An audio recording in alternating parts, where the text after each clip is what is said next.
People have a tendency to look at the things that they want and say, yes, I like that. I want that. However, they look at the things that they don't want and they give just as much energy, if not more energy, with the idea that they can stamp it out. They can eliminate it, obliterate it. In our society, we've become content with fighting against cancer, fighting against poverty, fighting against drugs, fighting against terrorism, fighting against violence. We tend to fight everything we don't want. Anything we focus on, we do create. So if we're really angry, for instance, at a war that's going on, or strife, or suffering, we're adding our energy to it. We're pushing ourselves. And all that only creates resistance. The reason that what you resist persists is because if you're resisting something, you're saying, no, I don't want this thing because it makes me feel this way, the way I'm feeling right now. So you're just putting out this really strong emotion of, wow, I really don't like this feeling, and it's there, and it just comes racing towards you. You know, the anti-war movement creates more war. The anti-drug movement has actually created more drugs because we're focusing on what we don't want, drugs. How much sense does it make for us to give the problem all of the energy, as opposed to focusing on trust, love, living in abundance, education, peace? Mother Teresa was brilliant. She said, I will never attend an anti-war rally. If you have a peace rally, invite me. You know, she knew. She understood the secret.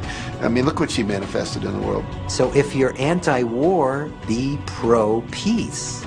If you're anti-hunger, be pro-people having more than enough to eat. If you're anti a particular politician, be pro his opponent.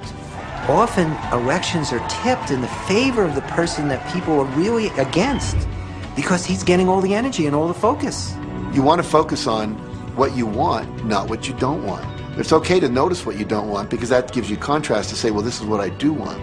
But the fact is that the more you talk about what you don't want or talk about how bad it is, read about all of that all the time, and then say, oh, how terrible it is, well, you're creating more of that. You know, so many times people say to me, well, James, I have to be informed. Maybe you have to be informed, but you don't have to be inundated. I always say when the voice and the vision on the inside become more profound and more clear and loud than the opinions on the outside, you've mastered your life. Learn to become still and to take your attention away from what you don't want and all the emotional charge around it and place the attention on what you wish to experience. Energy flows where attention goes. It's not your job to change the world or the people around you.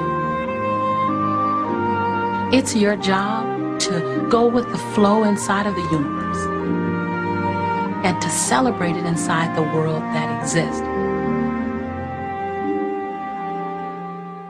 One of the questions I get almost all the time, and it's probably on somebody's mind right now if it's not on yours, and that's the idea that, well, if everybody uses The Secret and they all treat the universe like a catalog, aren't we going to run out of stuff? Won't everybody just make a run for it and bust the bank?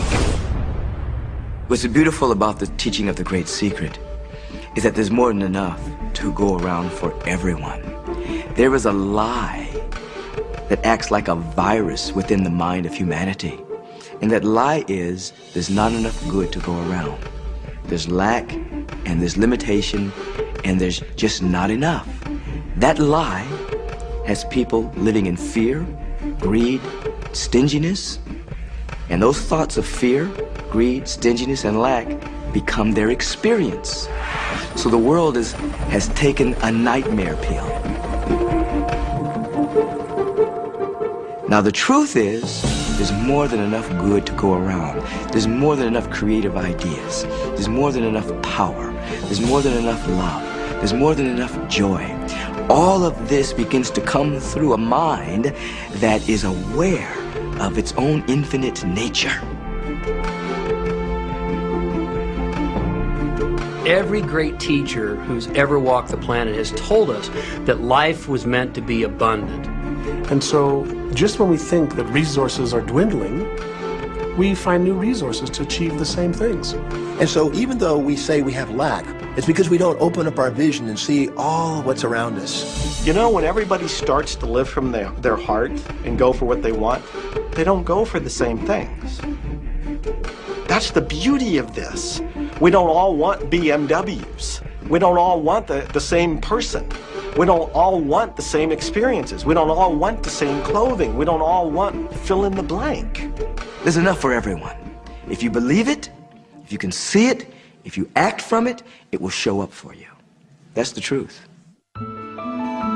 Everything that you want, all the bliss, all the joy, all the love, all of the abundance, all of the prosperity, it's there, ready and waiting for you to grab a hold of it. Now you got to get hungry for it. You have to want it. You got to be intentional. And when you become intentional and on fire for what you want, the universe will deliver you every single thing that you've been wanting.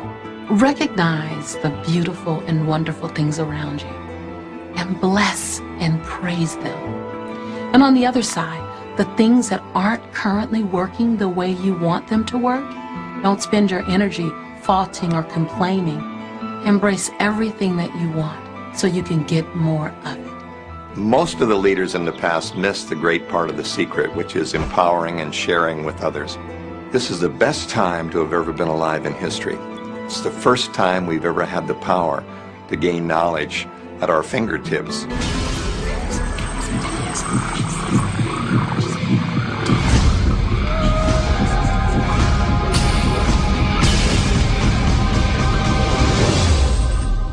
When we look around us, even at our own bodies, what we see is the tip of the iceberg. Think of this for a moment. Take your hand and look at it. Now, your hand looks solid, but it's really not. If you put it under a proper microscope, you'd see a mass of energy vibrating. Everything is made up of the exact same thing, whether it's your hand, whether it's the ocean, or whether it's a star. Everything is energy. And let me help you understand that just a little bit. There's the universe, of course, and our galaxy, and our planet, and then individuals, and then inside of this body are organ systems, and then there's cells, and then there's molecules, and then there's atoms, and then there is energy. So there are a lot of levels to talk about something on, but everything in the universe is energy. I don't care what city you're living in, you've got enough power in your body, potential power, to illuminate the whole city for nearly a week. Most people define themselves by this finite body, but you're not a finite body. I mean, even under a microscope, you're an energy field. Well, what we know about energy is this. You go to a quantum physicist and you say, what creates the world? And he or she will say, energy. Well, describe energy.